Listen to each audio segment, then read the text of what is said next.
നമസ്കാരം സാർ. നമസ്കാരം. നമ്മുടെ രാജ്യം എന്നൊരു വല്ലാത്ത പ്രതിസന്ധിയെ നേരിട്ടുകൊണ്ടിരിക്കുകയാണ്. കാരണം രാജ്യത്തിന് ചുറ്റും നിരവധി ശത്രുക്കൾ, ചെറിയ ചെറിയ രാജ്യങ്ങൾ പോലും നമ്മുടെ രാജ്യത്തിൻ്റെ വളർച്ചയിൽ അസൂയ കൊണ്ട് അമേരിക്കയുടെ കൂടാരത്തിൽ ചേക്കേറിയിരിക്കുന്ന സമയമാണ്. കഴിഞ്ഞൊരു യുദ്ധം നടന്നു, സിന്ദൂർ യുദ്ധം. അതിൻ്റെ അകത്ത് പാകിസ്ഥാൻ തവിടുപൊടിയായി എന്നുള്ള വാസ്തവം. പക്ഷെ ഇതൊന്നും കൊണ്ടു നടക്കാൻ പാകിസ്ഥാൻ തയ്യാറാവുന്നില്ല. വീണ്ടും അവർ പുതിയ യുദ്ധത്തിനും പുതിയ പ്രശ്നങ്ങൾക്ക് വേണ്ടി കാഹളം മുഴങ്ങിക്കൊണ്ടിരിക്കുകയാണ്. ഈ ഒരു സാഹചര്യത്തിലാണ് പണ്ട് അമേരിക്ക പാകിസ്ഥാന് F-16 വിമാനങ്ങൾ കൊടുത്തിരുന്നു. കൊടുക്കുന്ന ഒറ്റ ഡിമാൻഡേ ഉണ്ടോ, ഇത് ദേശവിരുദ്ധ ശക്തികൾക്കെതിരെ പ്രയോഗിച്ചുള്ളൂ, ഭീകരന്മാർക്കെതിരെ. പക്ഷേ അണ്വായുധങ്ങൾ ഇതിൽ വയ്ക്കാൻ പാടില്ല എന്നൊരു നിർദ്ദേശം കൊടുത്തിരുന്നു. പക്ഷെ അതിന് ഘടകവിരുദ്ധമായിട്ടാണ് കഴിഞ്ഞ ദിവസങ്ങളിൽ വരുന്ന ചില വാർത്തകൾ, അല്ലേ? അതെ. അതായത് NDTVക്ക് ഒരു മുൻ CIA ഉദ്യോഗസ്ഥൻ റിച്ചാർഡ് ബാർലോ ഇത് സംബന്ധിച്ച് ഒരു ഇന്റർവ്യൂവിൽ കുറെ നിർണായകമായ വിവരങ്ങൾ കൊടുത്തിട്ടുണ്ട്. അമേരിക്ക ഭീകരതയ്ക്കെതിരെയുള്ള പോരാട്ടം നടത്താൻ പാകിസ്ഥാനെ വിശ്വസിച്ചു എന്ന് പറയുമ്പോൾ തന്നെ അതിൽ വലിയൊരു തമാശയുണ്ട്. കുറുക്കനെ കോഴിയെ കാവലേൽപ്പിക്കുന്നു എന്നൊക്കെ പറയുന്ന പോലെയാണ്. അതിന്റെ പിന്നിൽ കാര്യം വളരെ വ്യക്തമാണ്. അമേരിക്ക പാകിസ്ഥാനെ എന്നും ഒപ്പം നിർത്തുന്നത് ഈ ഏഷ്യയിലെ അവരുടെ സ്വാധീനത്തിന് പറ്റിയ ഏറ്റവും നല്ല പ്രദേശം എന്ന രീതിയിലാണ്. അതൊരു ഗുണ്ടപ്പണിക്കാരൻ, വെറും ഗുണ്ടകളാണ്, അടിമരാഷ്ട്രം എന്ന് തന്നെ പറയാവുന്നതാണ്. ഇപ്പോ പാകിസ്ഥാൻ സംയുക്ത സേനാ മേധാവിയെ പ്രഖ്യാപിക്കാൻ പോവുകയാണ്. ഇന്ത്യയുടെ മോഡലിൽ 3 സേനകളെ ഉൾപ്പെടുത്തി. അവിടെ ദാരിദ്ര്യം കൊടികുത്തി വന്നിട്ടും ആട്ടയ്ക്കും പെട്രോളിനും ഒന്നിനും ലഭ്യതയില്ലാതെ വന്നിട്ടും അവരിതുവരെ പഠിച്ചിട്ടില്ല. അവരിനിയും ഇന്ത്യക്കെതിരെ എന്ത് ചെയ്യാമെന്നുള്ളതാണ്. അപ്പൊ ഇന്ത്യക്കെതിരെ എന്ത് ചെയ്യാമെന്ന് പാകിസ്ഥാൻ ചിന്തിക്കണമെങ്കിൽ അതിനു മുൻപേ അമേരിക്ക ഇത് ചിന്തിച്ചിരിക്കണം. അമേരിക്കയുടെ സമ്മതമില്ലാതെ അവിടെ ഒരു ഇല അനങ്ങുകയില്ല എന്നതാണ് മനസ്സിലാക്കേണ്ടത്. ഇപ്പോൾ CIA ഉദ്യോഗസ്ഥന്മാർ ഇതുപോലെ പല വെളിപ്പെടുത്തലുകളും നൽകിയിട്ടുണ്ട്. അതിൽ സുപ്രധാനമായ ഒരു കാര്യം എന്ന് പറയുന്നത് പാകിസ്ഥാൻ്റെ ഒരു ആണവ ശക്തിയാണ്. അപ്പോൾ ഒരു ആണവ ശക്തിക്ക് F-16 പോലുള്ള അത്യാധുനിക അന്നത്തെ കാലത്തെ ഒരു വിമാനം നൽകുമ്പോൾ അതിന്റെ സാധ്യതകൾ അറിയാത്തവരല്ല അമേരിക്കക്കാർ. തന്നെയുമല്ല, ഭീകരതയ്ക്കെതിരെ പോരാടാൻ എന്തിനാണ് F-16? F-16 ഒരിക്കലും ഭീകരതയ്ക്കെതിരെ പോരാടാനുള്ള ഒരു ആയുധമല്ല. ഹെലികോപ്റ്റർ, അവർക്ക് ചിനൂക്ക് പോലുള്ള ഹെലികോപ്റ്ററുകളുണ്ട്. അതൊക്കെയാണ് കൊടുക്കുന്നതെങ്കിൽ ഭീകരരെ അവരുടെ കേന്ദ്രങ്ങളിൽ ചെന്ന് അവിടെ നിന്നുകൊണ്ട് ആക്രമിക്കാനായിട്ട് പറ്റും. F-16 പാഞ്ഞു പോകുന്നൊരു സാധനമാണ്. അത് ഒരു രാജ്യം മറ്റൊരു രാജ്യത്തിനെതിരെ ഉപയോഗിക്കുന്നത്. അങ്ങനെ ഒരു ആയുധം കൊടുത്തപ്പോൾ ഇന്ത്യ ആശങ്ക അറിയിച്ചിരുന്നു. പക്ഷെ അന്നത്തെ ഇന്ത്യയുടെ ആശങ്കകൾക്കോ താല്പര്യങ്ങൾക്കോ യാതൊരു ഇല്ലായിരുന്നു. കാരണം നമ്മൾ ആവലാതിക്കാരായിരുന്നു ആ കാലഘട്ടത്തിൽ. അപ്പൊ ആവലാതിക്കാരനെ ആരും അംഗീകരിക്കില്ലല്ലോ. പക്ഷെ പാകിസ്ഥാൻ അത് കൊടുത്തത് ഇന്ത്യ അടക്കി നിർത്താനാണ്. ഇന്ത്യക്കെതിരെയുള്ള യുദ്ധ പ്രഖ്യാപനത്തിന്റെ ഏറ്റവും സൈലന്റ് മോഡാണ് നമ്മൾ കണ്ടത്. തീർച്ചയായിട്ടും അതിന് കാരണവുമുണ്ട്. ഇന്ത്യ കാലാകാലങ്ങളായിട്ട് ചേരാ നയം പ്രഖ്യാപിക്കുകയും പറയുകയും ചെയ്യും. എന്നാൽ സാറിന് അറിയാമല്ലോ, നമ്മൾക്കൊരു ചേരി ഉണ്ടായിരുന്നില്ല. റഷ്യൻ ചേരി ഉണ്ടായിരുന്നു. ദിനേശ് സാറെ, അമേരിക്കയോടൊപ്പം ഒരിക്കലും നമ്മൾ നിൽക്കുകയില്ലെന്ന് അമേരിക്കക്ക് അറിയാമായിരുന്നു. അവർക്ക് അവരുടെ താല്പര്യങ്ങളാണ് വലുത്. ആ താല്പര്യങ്ങൾ സംരക്ഷിക്കാൻ വേണ്ടി അവർ എവിടെ വരെ പോകും? ഏഷ്യയുടെ സാധ്യതകളെ കുറിച്ച് അമേരിക്ക നമ്മൾ ചിന്തിക്കുന്നതിന് മുമ്പ് ചിന്തിച്ച രാജ്യം. അവരൊരു 10-20 വർഷം മുൻപ് അഡ്വാൻസ് ആണ് ഇത്തരം കാര്യങ്ങളിൽ. അപ്പൊ അവരെന്ത് ചെയ്യുന്ന വെച്ചിട്ടുണ്ടെങ്കിൽ ഇന്ത്യ ഇന്നല്ലെങ്കിൽ നാളെ ഇന്ത്യക്ക് സാധ്യതയുണ്ടെന്ന് അവർക്കറിയാം. അതുകൊണ്ട് ഇന്ത്യ വളരാൻ പാടില്ല. അവർ ചൈനയെ കൂട്ടുപിടിച്ചു. ജനാധിപത്യ രാജ്യമായി ഇന്ത്യയെ അവരെ അപ്പോഴും അവഗണിച്ചു. പിന്നിൽ എന്താണ്? ചൈന എന്നാൽ ഇന്ത്യയെക്കാൾ കൂടുതൽ റഷ്യൻ അനുകൂലികളല്ലേ, കമ്മ്യൂണിസം അല്ലേ? എന്തുകൊണ്ട് അവർ ചൈനയെ പിടിച്ചു? അവരുടെ ടാർഗറ്റ് ഇന്ത്യ ആയിരുന്നു. കാരണം ഇന്ത്യ തന്ത്രപരമായ സ്ഥാനത്ത് കിടക്കുന്ന ഒരു രാജ്യമാണ്. ഏറ്റവും തന്ത്രപരമായ രാജ്യത്ത് കിടക്കുന്ന രാജ്യമാണെന്ന് മാത്രമല്ല, ഇന്ത്യയിലെ ഭരണാധികാരികളെ വിലക്കെടുക്കാൻ പറ്റും. ചൈനയിൽ അത് സാധിക്കുകയില്ല. റഷ്യയിൽ അത് അവർക്ക് സാധിച്ചില്ല.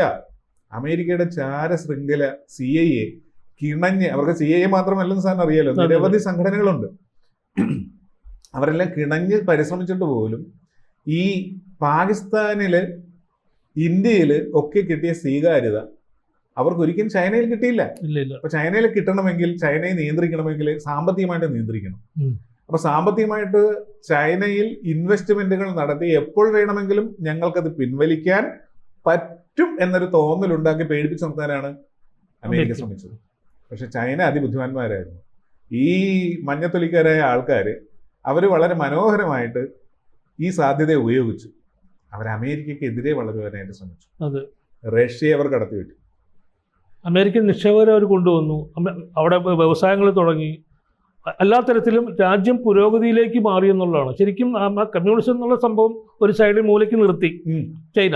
കമ്മ്യൂണിസം അത് ഒരു കമ്മ്യൂണിസം പലപ്പോഴും കമ്മ്യൂണിസത്തിലുള്ള പേര് മാത്രമേ ഉള്ളൂ. ലോകത്തെ ഏറ്റവും വലിയ കോടീശ്വരന്മാരിൽ ഒരു 10-25% താമസിക്കുന്നത് ഇന്ന് ചൈനയിലാണ്. അവർ പറയുന്നത് കമ്മ്യൂണിസ്റ്റ് രാഷ്ട്രമാണെന്ന്. അതൊരു സൈഡിൽ ചൈനയുടെ കമ്മ്യൂണിസ്റ്റ് ലൈനാണ്. അതെ.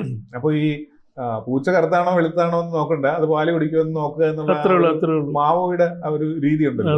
അത്ര മാത്രമേ ഉള്ളൂ. അവര് വെള്ളക്കാരൻ ഇവിടെ കൊണ്ടുവരുന്നത് ക്യാപിറ്റലിസം ആണോ അല്ലെങ്കിൽ ഇമ്പീരിയലിസം ആണോ, അതൊന്നും അവർക്ക് പ്രശ്നമല്ല. പിന്നെ പണമാണോ, അതാണ് നോക്കിയത്. അപ്പൊ ഇവിടെ യൂറോപ്യൻ രാജ്യങ്ങളെ അമേരിക്ക വരുതിയിലാണ് നിർത്തിയിരിക്കുന്നത് എത്രയോ കാലങ്ങളായിട്ട്.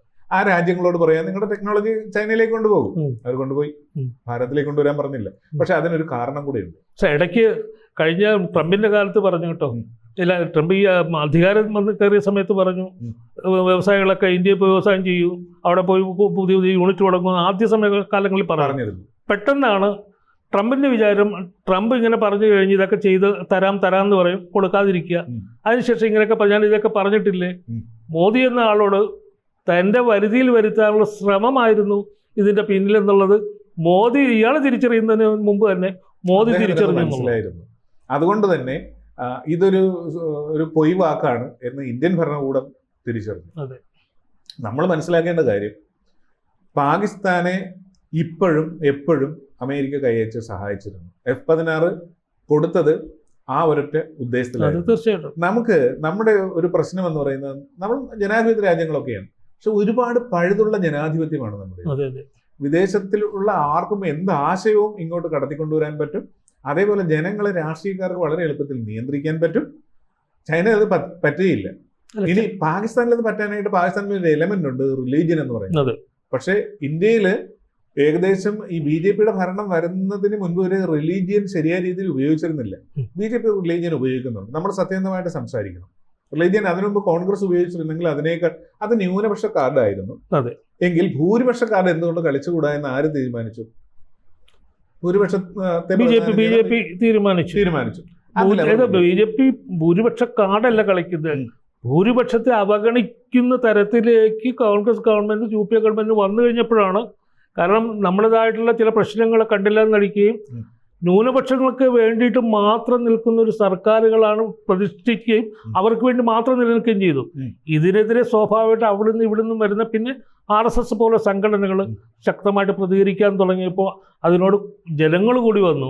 തീർച്ചയായിട്ടും ഒരു പാർട്ടി എന്ന നിലയിൽ BJP-ക്ക് മുന്നോട്ടിരിക്കാൻ പറ്റാതെ വന്നു. അതെ, ഓക്കെ. അപ്പൊ ഇത് വോട്ടാക്കി മാറ്റാനായിട്ട് BJP ശ്രമിച്ചപ്പോൾ BJP അധികാരത്തിലേക്ക് വന്നപ്പോൾ BJP ഇന്നല്ലെങ്കിൽ നാളെ വരുമെന്ന് അമേരിക്കൻ ഡീപ് സ്റ്റേറ്റിന് അറിയാമായിരുന്നു.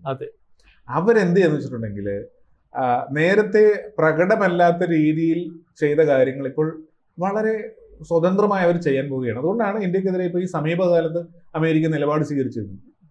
അതായത് നമ്മൾ റഷ്യയോട് എന്ത് ചെയ്യണം, മറ്റു രാജ്യങ്ങളോട് എന്ത് ചെയ്യണമെന്ന് അവർ തീരുമാനിക്കുന്നു പറയുന്നത്. ഇവിടെ F-16 കൊടുത്ത കാലഘട്ടത്തിനെ ഈ CIA ഉദ്യോഗസ്ഥന്റെ വെളിപ്പെടുത്തലിനെ നമ്മൾ പരിശോധിക്കുമ്പോൾ കാണുന്ന ഒരു കാര്യം, അമേരിക്കൻ അദ്ദേഹത്തിന്റെ പേര് ഒരു F-16 വിമാനങ്ങൾ കൊടുക്കാൻ പാടില്ല എന്ന അതിനെ നമ്മൾ മോണിറ്റർ ചെയ്യുന്നുള്ള ആ ഒരു കാര്യം അമേരിക്ക എപ്പോഴും സെനറ്റിൽ സാക്ഷ്യപ്പെടുത്തണമായിരുന്നു. അവര് മിസ്യൂസ് ചെയ്യുന്നില്ല എന്നുള്ളത്.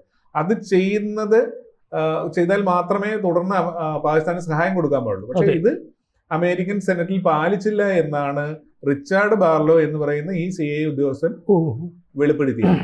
അമേരിക്കൻ പ്രസിഡന്റ് ഓരോ വർഷവും പറയണം, F-16 കൊടുത്ത കാലഘട്ടത്തിലുള്ള ക്ലോസ് ആണത്. ഓരോ വർഷം പറയണം അതിൽ F-16 ആണവായുധം ഘടിപ്പിക്കാൻ ശേഷിയുള്ളതാണ്. അത് പാകിസ്ഥാൻ ചെയ്യുന്നില്ലെന്നുള്ള ഒരു സത്യവാങ്മൂലം സെനറ്റിൽ ആര് കൊണ്ടുവരണം? American president. അപ്പൊ ഇതെല്ലാം CIA അറിഞ്ഞുകൊണ്ടാണ്, അമേരിക്കൻ ഭരണകൂടം അറിഞ്ഞുകൊണ്ടാണ് ഇന്ത്യ തകർക്കുക എന്നുള്ള ലക്ഷ്യം. അപ്പൊ ഇത് ഇനിയും തുടരും. നമ്മളിപ്പോ വെളിപ്പെടുത്തിയതുപോലുള്ള പുതിയ വെളിപ്പെടുത്തലിന് വേണ്ടി രാജ്യം കാത്തിരിക്കുകയാണ്. പക്ഷേ നമ്മുടെ രഹസ്യാന്വേഷണ സംവിധാനങ്ങൾക്ക് ഇതെല്ലാം അറിയാം. അതുകൊണ്ടാണ് അമേരിക്കയോട് നമ്മൾ വളരെ സൂക്ഷിച്ച് മാത്രം ഇടപെടുന്നത്. ഓക്കെ.